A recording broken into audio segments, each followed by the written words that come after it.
There's a house in Georgia where the dishes threw themselves off the shelves.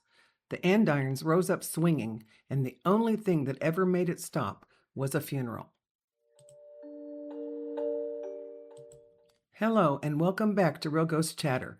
I'm Marianne Paul, and I am so glad you're here. Settle in wherever you are. Pour yourself something warm, turn the lamp down low if you'd like, and let a single voice carry you somewhere far off for a little while. Where we are going is a small railroad town tucked in the pine woods of southeast Georgia, and one farmhouse that earned a reputation clear across the South. Some who study these things will tell you it may be one of the best documented hauntings this country has ever seen. This is the story of the Surrency ghost. About 60 miles from Savannah, down where the pines grow thick and the summer air hangs heavy as a wet quilt, there was a little hamlet in Appling County. It did not have much to it. A rail line running through, a sawmill, and the family that gave the whole place its name, Surrency. This was Georgia only a few years after the war, a quiet, rebuilding corner of the state where life ran by the seasons and the timetable of the railroad, and where a story could travel 100 miles on the strength of a single letter. The man at the head of that family was Allen Powell Surrency, a sawmill operator, a man of some means and real standing in the community, the kind of man whose word carried weight at the church house and the county courthouse both. He built a fine 2-story farmhouse for his wife and children, close to the railroad tracks, the sort of home that says, here is a family that has done well for itself and intends to stay a good long while. And for a season, that is exactly what it was, a good house, a quiet house, a happy one, right up until the autumn of 1872. That October, Allen was away on business over in Hazelhurst, and it was during his absence that the trouble first started. His teenage daughter, Clementine, was standing out in the yard one evening watching for the lights of the train and for her father coming home, when she saw a figure at the end of the drive in the shape of a man, and it moved toward her through the dusk. She could not make out a face, and she did not wait to. As she turned for the house, sticks began to fly at her out of the empty air, and the moment she crossed the threshold, the whole place seemed to come apart at once, with pots and pans taking to the air, cutlery skidding across the floor, and dishes leaping from the shelves to shatter. Some in the family would say later that a strange thing had happened earlier and more quietly to Allen's wife, Wealthy. She looked up from her serving to see a water pitcher rocking on its own. No one was near it when she went to check, so the man that left a peaceful home did not come back to one. By the time Allen walked through his own front door, his wife and daughter and their guests had a story to tell him that no sensible man wanted to believe, and a house busy proving it true. He believed them because he saw it for himself, as he wrote soon after in a letter to the Savannah Morning News. A few minutes after he arrived home, he said, the glass tumblers began to slide off the sideboard on their own. The crockery fell and shattered across the floor, and the books came tumbling down from their shelves one after another. In room after room, things began to fall that had no earthly business falling. Brickbats and chunks of firewood, smoothing irons off the ironing board, biscuits and potatoes straight out of the kitchen, tin pans and water buckets and pitchers, all of it moving and dropping and flying with no living hand anywhere near it. He stood in his own doorway, hat still in his hand, watching his home undo itself in front of him, and set himself to the grim task of working out just what had come to live under his roof. A great many people faced with all of that would have shut the doors, drawn every curtain, and prayed that nobody would ever find out. Allen Surrency did the exact opposite. In that same letter he sent to the Savannah Morning News, he threw down a challenge for all to see. These facts, he wrote, could be established by 75 or 100 witnesses. He was not hiding a thing. He was practically inviting the whole state of Georgia to come and see it with their own eyes. And come they did. Word traveled up and down that rail line faster than the trains themselves could run. People arrived by the wagon load and the train load. All sorts arrived. There were curious people and hard doubters, newspaper men and preachers, and all of them wanting a look at the house where the furniture simply would not behave. On some days, as many as 500 visitors crowded onto that property, and the Macon and Brunswick Railroad actually had to put on an extra train just to carry all the sightseers down to Surrency. Through the whole of it, Alan Surrency never charged a single soul a penny to come and watch. A man running a hoax sells the tickets at the door. Alan simply opened his and stepped aside. And not everyone who came to that house came ready to believe. A good many came precisely to prove the whole thing false. Newspapermen, skeptics, and hard-headed men of business rode in fully convinced they would find a hidden wire, a trap door in the floor, or a mischievous child behind a curtain with a fishing line. One journalist by the name of Lindestruth came out to investigate, along with two men remembered as Mr. Mason and Mr. James Campbell.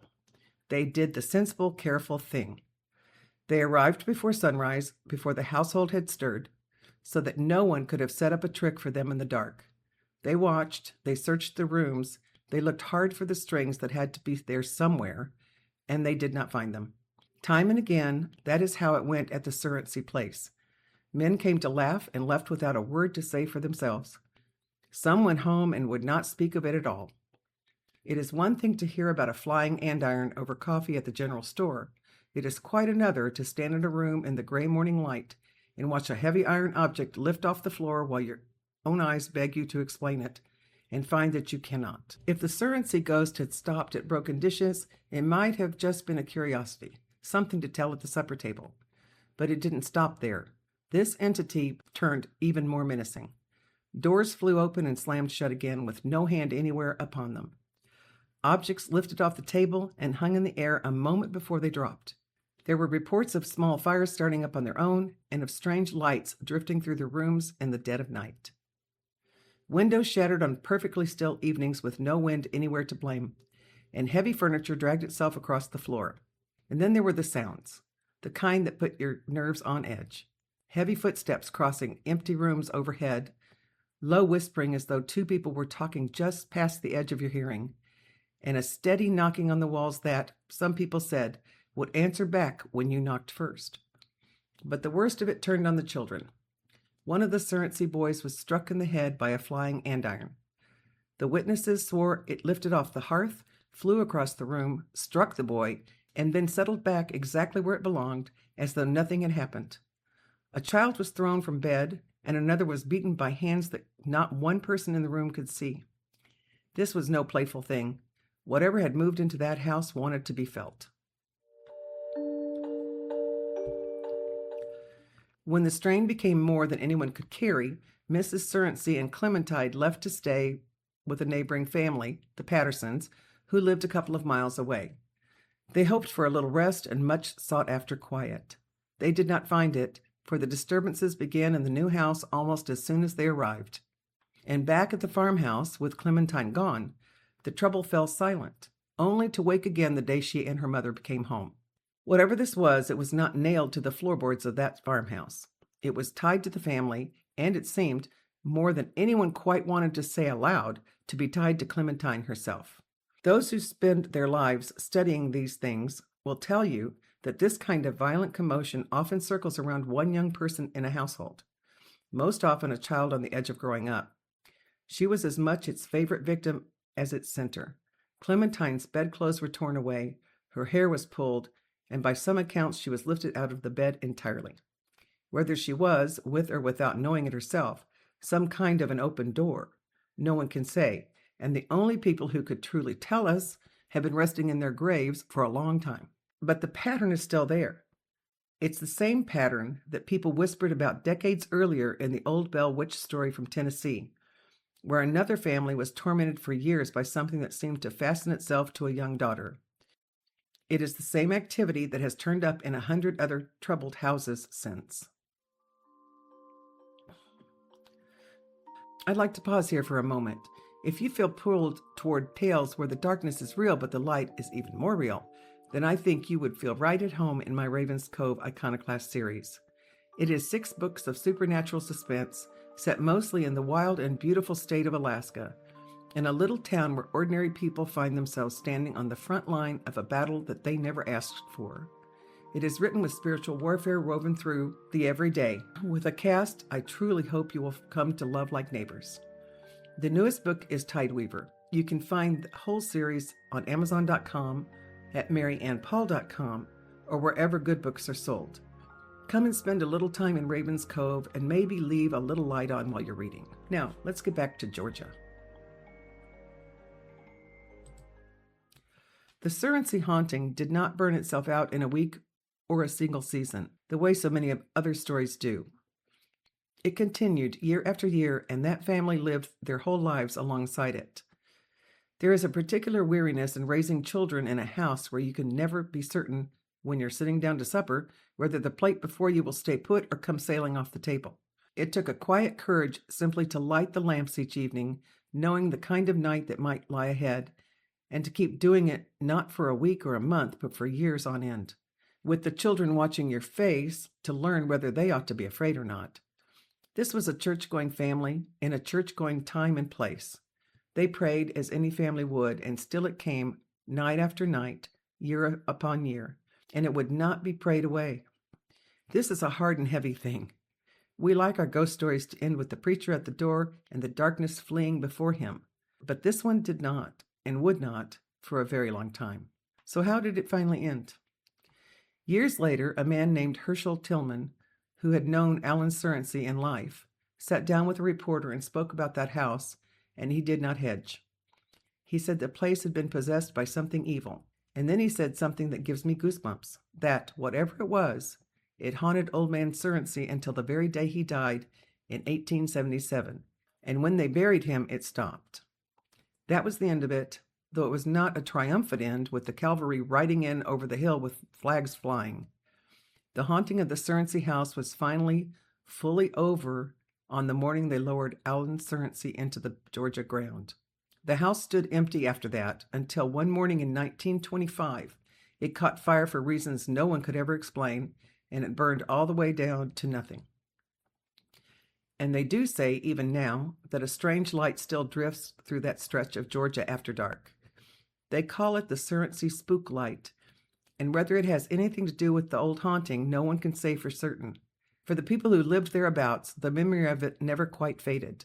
They spoke of the Surrency place in low voices for a generation and more, a name that carried its own weather.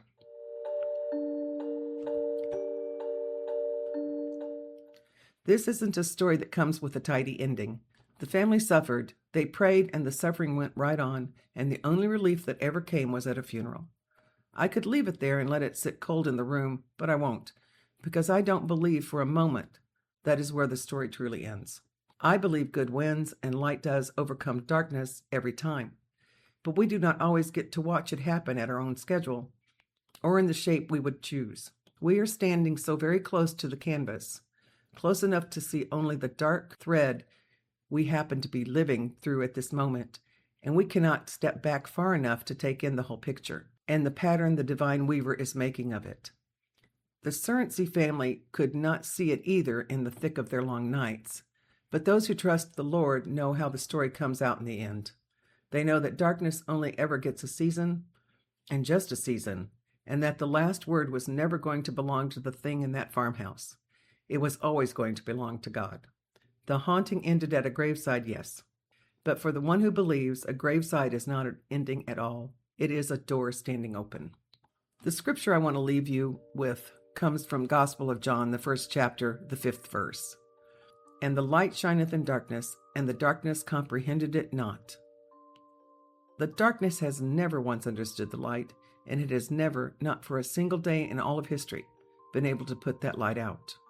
So, as you go on from here, wherever you are, and whatever hour this finds you, and whatever dark thread you may be living through right now that you cannot yet see the pattern of, I pray that you would be covered and kept.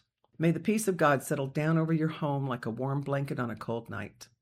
May the light that the darkness could never comprehend shine warm within you and all around you. And may you rest easy, knowing that the whole picture is held in the hands of someone far kinder and stronger than our own. God bless. The supernatural world is closer than we think. Sometimes it chills us. Sometimes it reminds us we were never alone. Two worlds, every single day. And the greatest power against the darkness has always been the light. Stay curious, stay faithful, and never mistake the darkness for the whole story. Thanks for listening. Until next time, may the sun always be on your face, the wind at your back, and the good Lord walk beside you.